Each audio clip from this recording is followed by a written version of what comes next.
The Life Finder keeps Maev up. It was going to be a close thing. And healing, what? Get out of, no! No! Triple stun again. Big flanks coming out from the Blaze. It's a death metal, though. Death metal into the double, triple kill.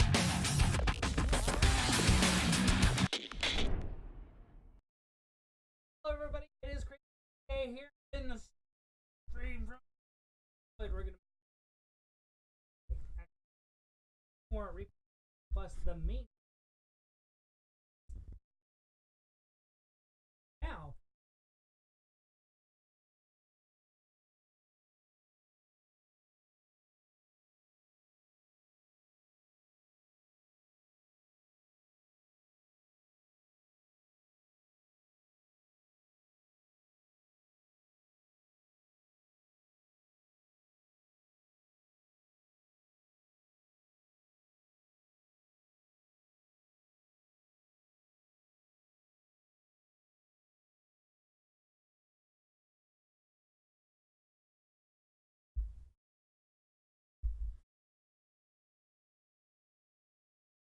The great game just because I'm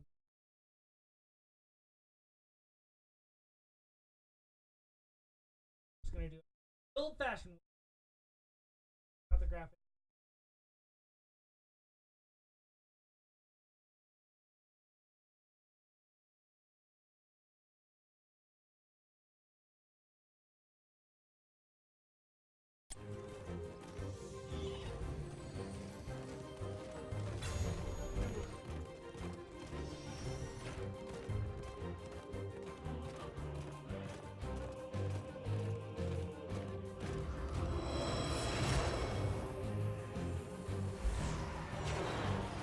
The battle begins in 10 seconds. 5, 4, 3, 2, 1. To arms!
I just realized that no one could hear me. I shall purge your evil from this land, demon. Thank you for the call out there. I just realized that the mic was not in a position that was actually going to be able to hear me talk there. So you probably heard a little bit of like in the background during that whole exchange there. Luckily enough, though, we are just getting into it, and I guess you didn't hear any of my previous explanation. We're just jumping into the games with the graphics and stuff like that, as I need to get through this fast enough to be able to set up for my Division B East live matchup here at 5 p.m. PST. We saw a really good exchange in the bottom there, but no one really dropped. We do have a backbone Crimson Shadow victory so far on a kill, at least. And they are trying to chase down Periwinkle here, and it looks like they're going to get that kill too as well. Hentron is really low. There might be a kill here, but they also look like they might be overextending as their healer is not in place to back them up here. And Judo Chop's just sitting here auto-attacking the Immortal while also simultaneously taking a stun for no reason. I'd like to see Judo Chop micro this. Be warned, allies. I move to new ground.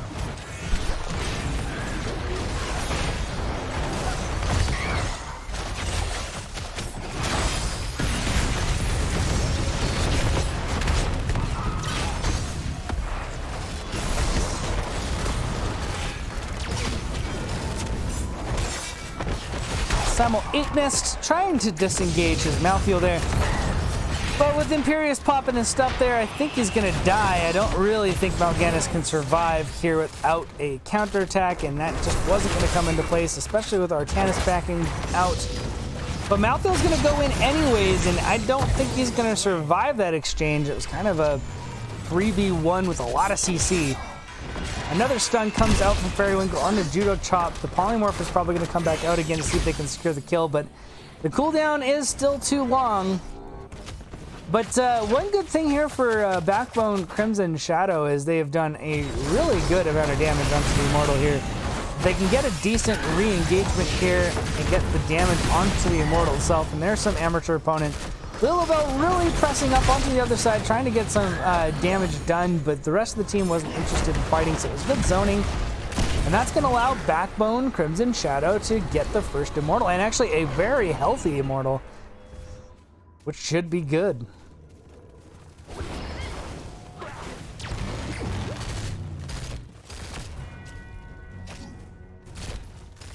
The demon moves for the gates of heaven.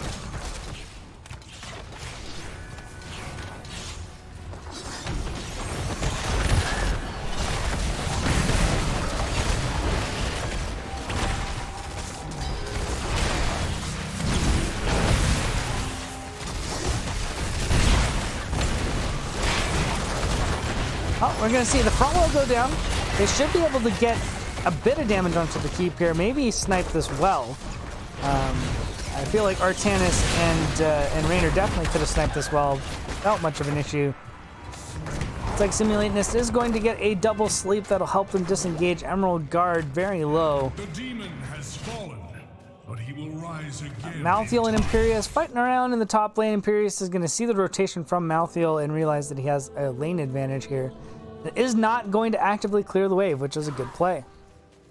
Malthael will make the rotation in time, though. He only missed one minion. But, you know, red team is still behind when it comes down to the experience, a significant amount. The soak coming in from Luciodology is significantly better. You can see the engagement come in, it's a 3v4. It's a Artanis in the group there got in a little bit too far, especially with Mal'Ganis split to the top lane. They're looking to see if they can get this pick off, but Periwinkle gets the trade out, kills Malthael.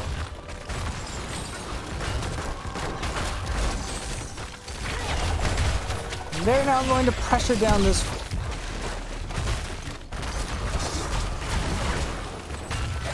Blue team has destroyed a fort. We immortals shall return before long.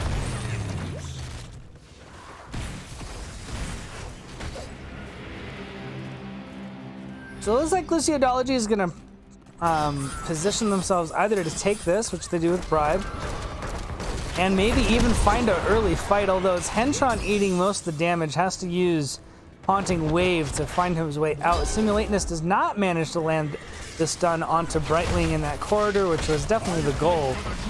Imperius is going to burn down that top camp there. And now we're going to get a fight here right in the middle. We have a Falling Sword coming out. Always an interesting choice. Not generally my favorite, but interesting all the same. Good pickoff onto Raynor there. Just funneling through this chokehold, dude. This choke point is always a bit of a risk, especially into anyone with significantly good AoE capabilities. And we do have quite a bit of that with both Sylvanas and Cassia back ump damage. We have Johanna as well. And even Imperius, though he's better in single target situations, works pretty well in those sets of tight areas where no one can get away from him. So, you know, sometimes retreats need to be split. Being split at times is okay, as long as you're doing it for a purpose and for a reason. It is time for a change in strategy. Halftime show is going to go to Luciodology. And we shall see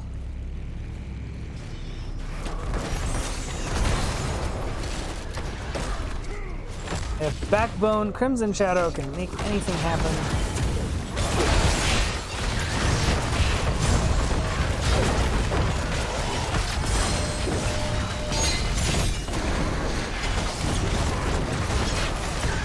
Lots of stuff going in here. We did see Angelic Armaments get a good amount of value, but unfortunately the shields go down, and this long sustained fight actually goes in favor of Backbone Crimson Shadow. We saw them get the value. Grit Sleep on the Lemony Stretch, however, the follow-up damage knocks him out of it. Hentron barely surviving with the E over the wall. And I don't know, I was just enthralled by the fight. I think the problem here is that this is way too low. And even with Exterminator Raynor, I don't know if they're going to be able to burn down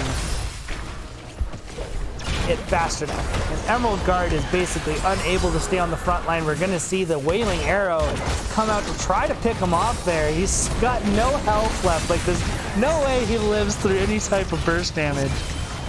Lily on the other side of the map, making it very difficult for him to get any type of heals. Additionally, Falling Sword is going to secure the kill onto Lily, and this is definitely things turning around for Luciodology. They're just going to re-engage here. Almost pick out Vermelhouse. And Simulatenist is also probably going to die here. I don't think he can survive. Vermelhouse has to back up behind the wall and B. Although he taps instead, I think, no, going for a fullback in this situation is and should only be the only course of action. If you use the tap there, use the tap there to keep yourself alive in case someone decides to AoE you over the wall. Vermelhouse is getting pressured a bit here. Yeah, he stepped up too far, almost got chain stunned into a stun into the Immortal Stun, and that if that Immortal Stun hits, he's dead, man. No way he lives through that. Polymorph comes out, has to cleanse himself. We're going to see, or it was maybe a Lily cleanse. It actually was. And that was a good disengage there by Backbone Crimson Shadow. But unfortunately, Artanis put himself into a bit of a bad position. Good. Valkyrie is going to secure the kill onto Raynor. And things have just gone from bad to worst for Crimson Shadow here. They had a good kind of initiation, or at least good point there where they were able to peel out Malfiel after he got engaged upon. But unfortunately, it wasn't enough, and it ended up being another 2 kills, and everyone's super low, and there's just not a whole lot of ways that you can prevent this from pushing in onto the keep. Now, the keep doesn't necessarily go down here as the Immortal is super low, but because there is a Sylvanas here, it's going to do enough damage to be able to secure it here, and that's going to be a 12-minute keep. It looks like Luciodology might even be curious of whether they could go for core here, as they haven't decided to leave. They kind of poke up this well a bit. The sleep comes onto Hentron, but they're probably just going to turn this fight around. Wailing Arrow hits 2, both Mal'Ganis and Malfiel, but the damage is still coming out from Artanis and Raynor there. So they don't lose the game here. Well done by Blackbone Crimson Shadow. You know, being 12 minutes into the game and the fact that they still burned down quite a bit of health on that Immortal helped make sure that there was no end game call there, which is good. It's a good stroke of luck. Still have a keep. This is the easiest map in the world to defend with one keep. Because you only have to majorly clear one lane, and as long as this doesn't get pressured too hard by camps, you're generally going to be sitting okay, and grabbing this camp here on this side is going to help make sure that isn't the case. Worst thing they can do is push up this lane, in which case you just re-clear it, take out the camps or whatever the case they pushed into it, and you know, you can still open up windows of opportunity for Backbone Crimson Shadow to get back into the game here. Simulateness, though, did get caught on a rotation, and with Falling Sword being able to position Johanna into that spot and no one else being able to make the response down there, he does get picked off. And this is kind of the general consensus about Mal'Ganis. You know, outside of his sleepwalk, basically, he does not have the best disengage tools. Like, yes, he's got the Q, but when that's on cooldown and the sleep is gone, like, where is he gonna go? Walking out into situations like that gets very difficult. If he'd gone the path with Malfield, they probably would have actually been fine. Might have just been the path he chose that really made the big difference. Hashtag pathing. Now, we do see Judo Chop putting a lot of pressure onto this, using Exterminator Rainer to get the value he can. That is great. Valkyrie barely clips him on the edge, but it's just enough to pull him into the damage. But there's Imperius living on the back line, followed up by Falling Sword, and then just the follow-up damage from this is going to be so intense that if they walk away with just one death here, they don't. Angelic Armament secures the kill. And that's going to be a halftime show, almost certainly, for Luciodology. Malfield's back, but mounting a... They should have enough time, perhaps, to get team back to defend this, but we'll see. Jugs being popped there. Not entirely certain about that call. It's now down. We're going to see Malfield see if he can put some pressure. With both Cassia and Imperius still split, as there are still two members dead. Onto the objective. Halftime show is still not here. Sylvanas having to make the rotation to go help because it just wasn't getting done. They finally get it, but the full five-man squad of Backbone and Crimson Shadow is back. They are down to talent here. This could be a tough fight, but they do find a good three-man kind of engagement there. But Vermohus is way down low, and it's going to be difficult for him to be able to heal up. But he does manage to get a little bit done, but they are split 3 on 2 and 2 on 3. But it is Emerald Guard. It is going to be a Simul 8ness here that are going to go down. And unfortunately, they didn't manage to get the kill on this side. Johanna staying alive. Judo Chop now going to drop. And Vermohus is barely going to walk away with any health at all. Same thing with Lily, who did not have cups during that engagement. And I think this is a huge reason why that fight did not go their way, as her major form of sustain was just not available at the time of the big team fight that needed to happen. So maybe a bit of a misclick in the bottom lane here. Perhaps not what we were looking for. And now it's become a lot more scary to actually mount a decent defense. We're down 16s on the side of Backbone Crimson Shadow. This is a half shield immortal. And all you have is a keep with no front wall, which makes this difficult to defend for sure. Right now you shouldn't be looking at keep defense. This is all about survival. You need to stop them from taking the core, whether that leaves you with a 10% core or not. In the end, this is the play, especially with Sylvanas. It's going to shut down the keep. That means the shield's not going to drop very low without being able to step up. And all this melee, they have to take an actual engagement. And of course, they get engaged upon by only 3 members. It looks like there's the 4th, there's the 5th. There we go. Johanna is sitting on the back line. He's not falling sort of pressure out Emerald Guard.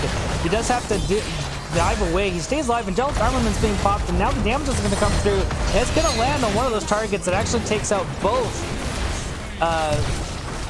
Malfield and Mal'Ganis, and with the 4-man kill, Rilabella has to hide behind the shrine wall, or the altar wall, and that's going to be the end of the game. GG's. Game number 1, Luciodology taking the victory. Those are your talents. Those are your statistics. I'll pop them back and forth again in a second.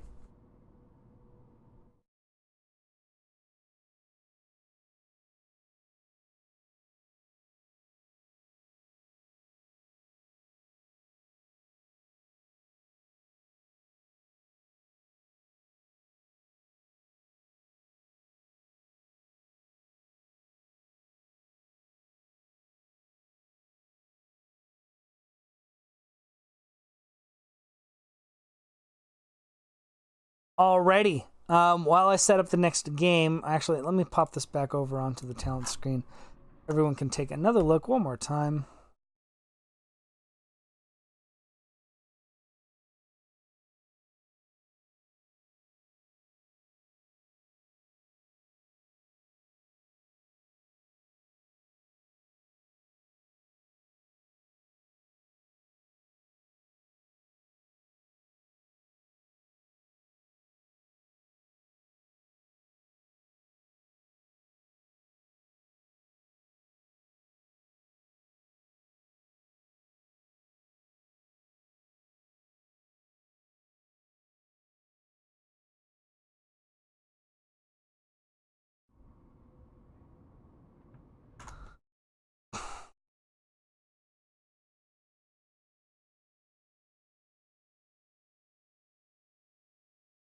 Okay, Melhouse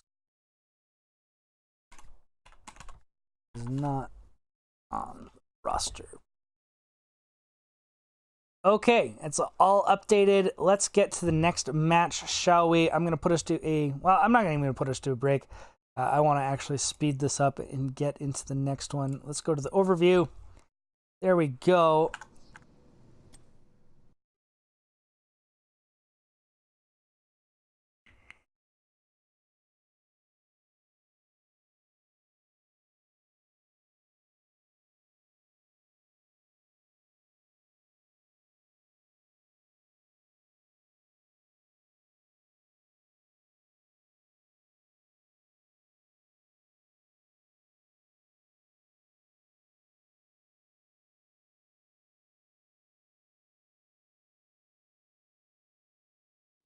And just like that, we're going to be getting into game number 2 very shortly here. It just takes a little bit longer in these instances because I have to relog in every time because it kicks me off of BattleNet when I am doing previous patch replays. That's why the overlay is also not messed up. So we're going to be getting into the game now. Pop up this side, see if I can figure out who is who.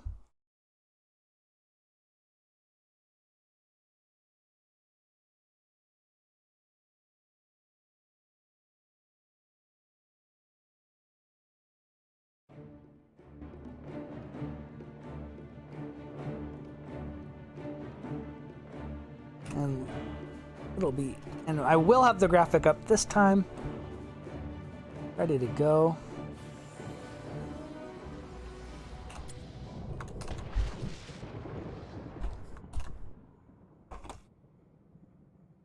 We are in the game in just a second here. Let's let me pop up the in-game screen.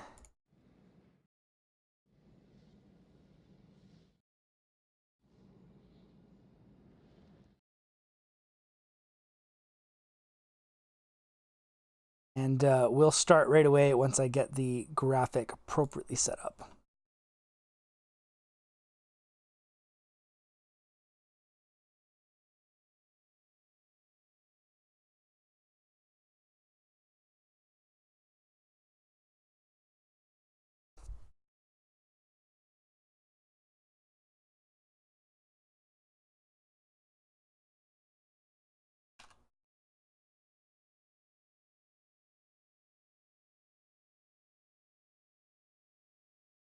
Alrighty, it is done. It is ready to go. We can get into the game here, starting with number 2, Luciodology versus Backbone Crimson Shadow. The battle On the left, we have Luciodology, Hentron on the Zeratul, Eugenouts is the Diablo, Lemony Fresh playing the Asmodan. Oh, I must have done that wrong. Asmodan. I don't know why it said Thrall still. My bad. Let's update that and redo the graphic, because why not? Galactos on the Lucio. And Fairywinkle playing the Imperious, just like in game number 1. On the right side of the map, we have Backbone, Crimson Shadow, Lilibel on the Rhaegar, Vermelhus on the Zul'jin, Emerald Guard playing Jaina, Simon Latenist on the Johanna, and Judo Chop playing Blaze. So we've got an interesting lane position here by Blaze, who hasn't taken 11-1 talent yet. As Fairywinkle's sitting here in the bottom lane, no problem. He doesn't really care.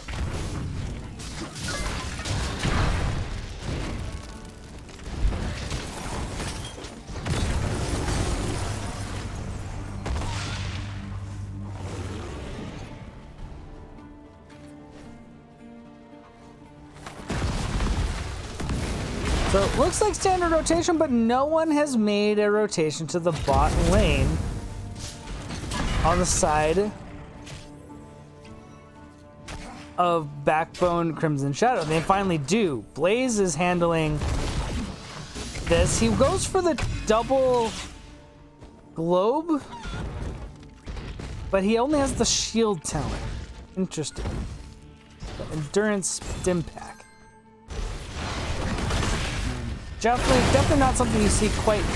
It's probably the least pick level 1 talent, to be honest.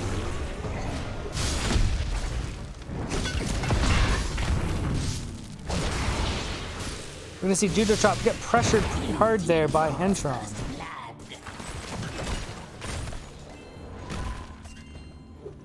Fairywinkle stepping up, but it's a 4-man rotation between mid-bot. Blaze was trying to cover the mid-top rotation, but against 4 heroes, trying to do a split kind of rotation there is a little bit scary. We saw the attempt to get the return kill on the other side, but Imperious just dodged out. I don't know if he's going to do this time, though. Looks like it's might going to be a kill here. Although Emerald Guard did miss the Q, which means he's going to walk away. No kill on him, and in the meantime, Judo Chop is struggling to keep up with this 4-man rotation. And we can see Asmodan is getting stacked up. I'm actually going to bring up his talent so we can take a look at this. He's already at 72, which is a good start. 2 minutes and 33 seconds into the game is actually a significant amount. Lemony Fresh getting a lot of value out of the Asmodan pick.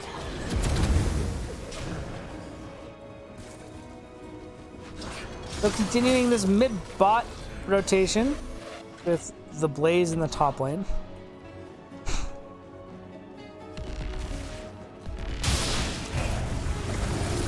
You'll see several gems up to 20 turned in by Luciodology, but a nice rotation here from Backbone, Crimson Shadow to get this camp, and that's going to push out nicely. Emerald Guard's going to back for some mana, but he should be back in time to see at least a little bit of this push in the mid lane. Vermelhus looking to see if he can find a flank position on Diablo, but he's got to be careful standing in this area. That's a great place to get smacked around by Diablo. They're going to push up with lane. Jaina coming in now is going to slow things down a little bit, but now they're in a good spot. They should be able to actually push up and maybe find a pick. They're going to look to step up onto Lucio, but is Lilibel getting smashed against the wall by Diablo. And 3 heroes hit by that ability from Zul'jin. Spinning axes, I think is what it's called.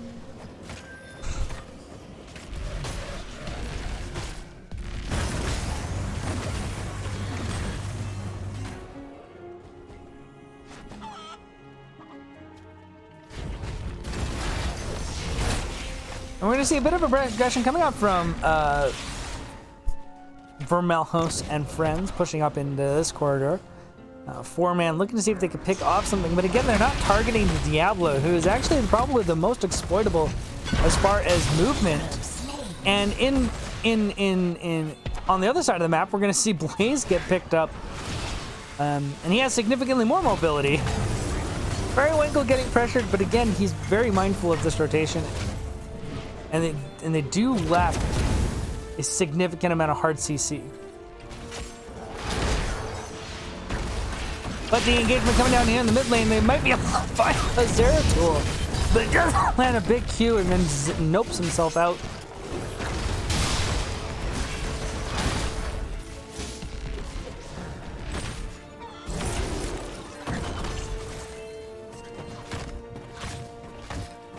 And nothing else has seemed to happen yet, although the turn-in advantage is slightly in Crimson Shadow's favor, although only in the immediate turn-in. I mean, their gems are basically doubled here.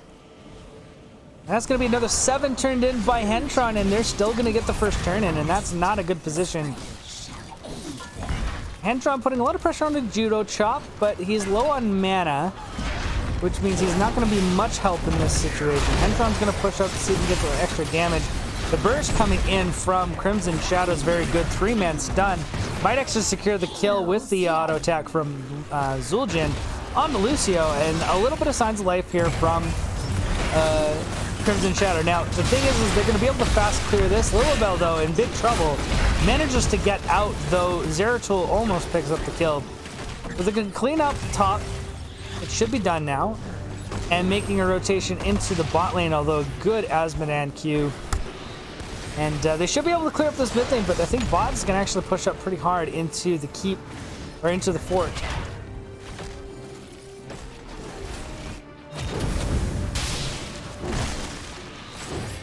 Making the rotation down here to see if he can slow this down a bit, which he can, but it is 5 members of Luciodology down here, and I think they did just enough. No, actually looks like they did save it. Backbone Crimson Shadow does keep the fort alive, but that's actually really good for them. I'm surprised they managed to be able to do it.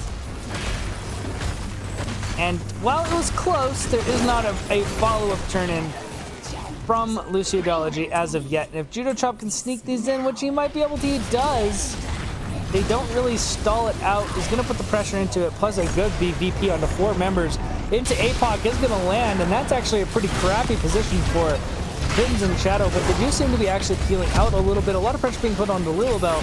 Judo Chop hits a big stun and actually walks away, and so they're going to get away with it. They're going to get away with the turn-in, and they're going to get away with ultimates being used, but nothing actually being converted, and 10s are right around the corner for Backbone Crimson Shadow. Now, bottom's getting cleared up pretty easy.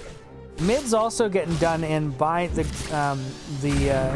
Zeratul. This is one thing I like about Zeratul, and in a lot of these situations, while Q build sucks early for team fights, it's fantastic early for macro. If you're macroing well with it, it can definitely be a good pickup. See, Zeratul put some pressure there onto Emerald Guard.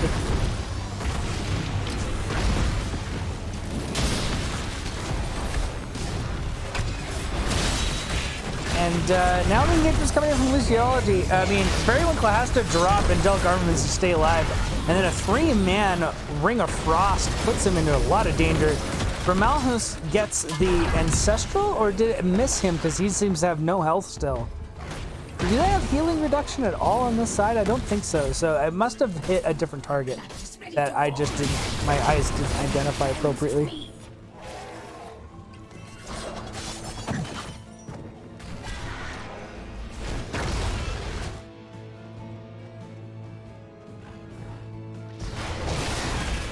And we can see Hentron getting knocked out of self with the simultaneous from Dam. The guillotine comes out, but doesn't land. It would have if they killed him, but there wasn't any hard CC to lock him in place. And that's the thing about Zul'jin, is he can actually deal incredible burst damage if things lined up properly. But he has to combo that off of CC. And I mean, I think guillotine is the right way to go over Taz Dingo about 99% of the time. Especially if you have lots of tools to keep him alive, which Bunker would help in this situation, but Ancestral is good enough. But the Ancestral combo with Taz Dingo can work out, but they didn't bother. They went for the guillotine, which I like. I think the burst damage is good, but you need to make sure that the CC is there, and it's a little risky here. Combustion's going to come out, though, on the engagement, and look how much damage does to Galactos. He has almost no health. He does use Amp It Up to stay alive. Hentron comes in for a flank, but it is going to be Imperious. Periwinkle dropping in. That guillotine almost clipped both Zeratul and Lucio. If that had hit, they were dead. There's no way they lived through that. But turn-in was from the blue side. They got a fort. They got a second fort, and they are looking to get a keep wall. We see a nice stun coming up from Judah Drop as he did see Hentron. But the 1v1 is going to generally go in favor of Zeratul in those moments. We're going to see Lemony Fresh here. What stacks is he at? 326. I mean, this guy is a machine on this Asmodan. He's done a fantastic job in getting the stacks up nice and early. 10 minutes in, almost fully stacked. That is a Asmodan player if I've ever seen one. And at this level of game, I would say that that's pretty impressive. Metal spiders, destroy them. Deliver the gems of power to my orator.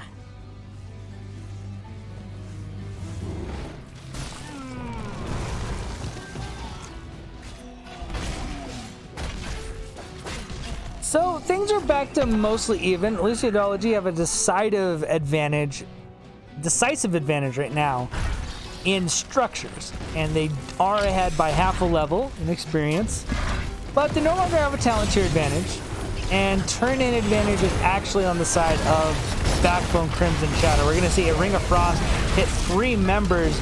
Eugenos very low, but that VP Ape-Out combo is going to keep him alive, put a lot of pressure onto the backline of Crimson Shadow, and now both Judo Chop and Simulatanist have no health left. Lilibel super low. Romelhus got the Ancestral to keep him alive, and he's still chugging out a lot of damage there, but he's trying to step up into that risky maneuver, and it does not pay off. He does not get the kill. 1-for-0 fight. It was close. There was a lot of good combos coming out there. The VP into APOC, though, was really good. VP keeping Diablo long enough to drop the APOC.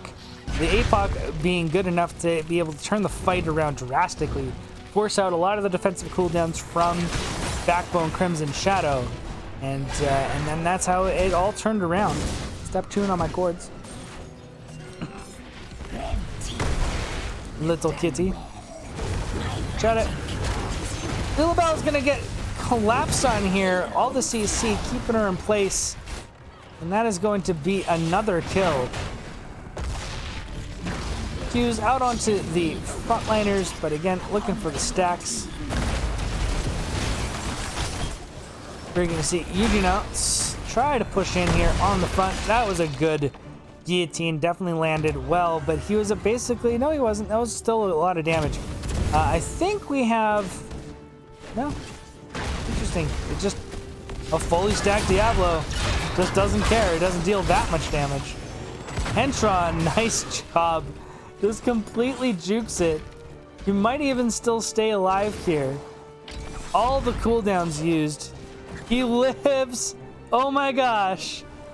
How in the world did Hentron just survive? And now we see an engagement up in the top 3v4. We're going to see Sound Barrier pop to keep them alive and sustain this a little bit further. A bunch of pressure being put onto Judah Drop. He has to drop his shield to not take a redonkulous amount of burst damage there. We're going to see another big Q. Blessed Shield comes out, but only hits minions.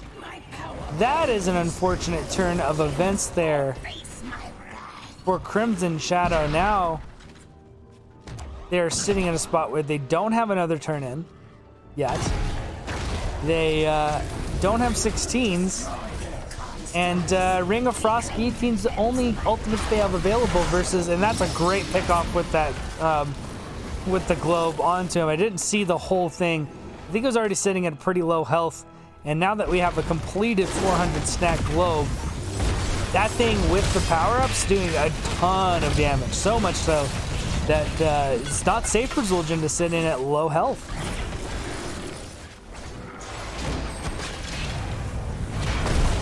Simultaneous trying to push into this. They are still down one man. Periwinkle's going to pop Angelic Armaments. It is going to pop the shield, so he doesn't get the damage out of it. Lilibel's really low. That good engagement out of Eugene now is going to allow him to get the flip plus stun into the wall. And that is a dead Rhaegar. And now we're going to have opportunity here with that kill for Luciodology to get a turn-in plus boss play. Already discussed this today. This should be an automatic play, but they're going to go for just the flat turn-in, and I feel like this is a mistake. They don't have follow-up gems, so if they don't win here, it's a real problem. But they do get a nice, lots of damage coming out of Hentron. He's not going to be able to drop that, and that's going to be a kill. Apoc does not go off, but they do manage to get the kill. Lemony Fresh is super low. Sound Barrier comes out to keep him alive. They trade Blaze for Zeratul there. Yeah, a little bit uncoordinated. The Guillotine picked off a lot of Zeratul's health, and then he stood in the Blizzard. And all they needed to do is have Jaina pop back up and do a bit of damage. Blaze comes out of the VP, does die. Yeah, it wasn't the best VP, and the positioning on Zeratul in that situation was definitely scary. Blaze is going to be up in time to defend this. Top lane is probably going to go down. We do still have that camp in the mid lane that's going to get some pressure done. But definitely exactly what I was talking about. They went for this aggressive play on this camp, and that's fine, especially stealing it away. That's good. But they could have just gone boss, got their 2 turn-in at the same time as or just after boss capture, or just before boss capture.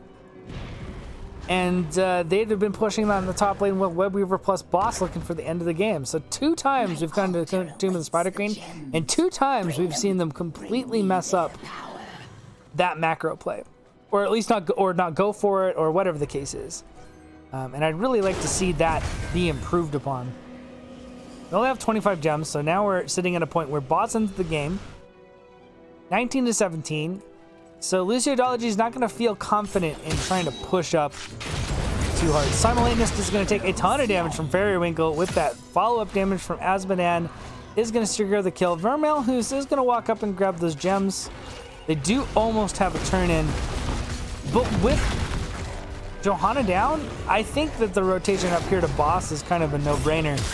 And it looks like after grabbing the keep, or the bruisers here, that might be the case. But the initiation already comes out, and we're going to see the front line get really low. Lilibel putting a lot of pressure into her. Nice 3-man stun, but the Void Prison onto the 2 backline targets is going to make sure that they don't get the kills there. And that's going to be 2 more deaths on the side of Crimson Shadow. And this should be the freest boss ever, plus a march to court.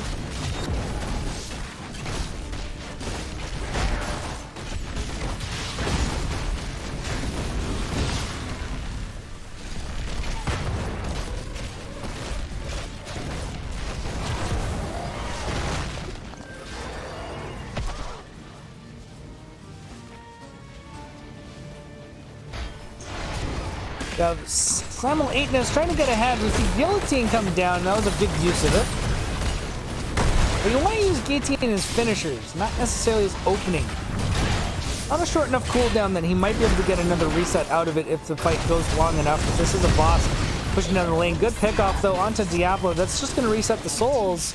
And in the meantime, a lot of damage coming out from Hentron onto the backline. That is the level 20 power of Zeratul. We see Lilibel also getting poked down here. She's going to go down.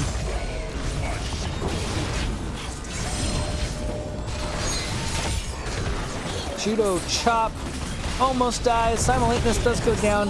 Azmodan gets the Q pop, but I think this is going to be it. Luciodology going to take the 2-0 victory over Crimson Shadow. And that is going to be it. GG.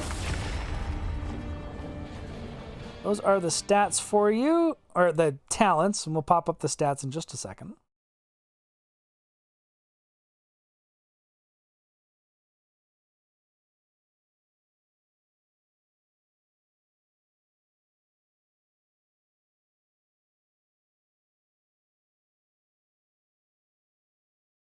And we're not going to mess around.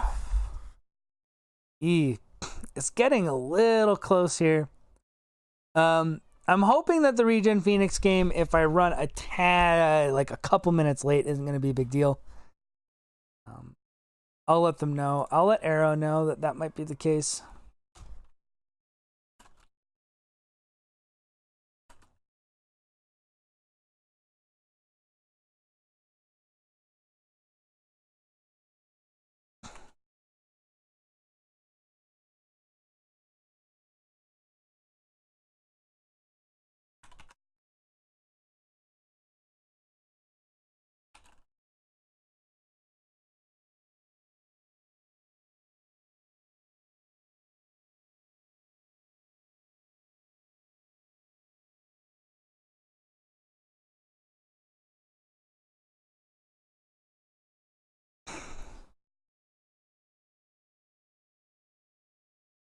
Alrighty then, let me swap this over to the statistics.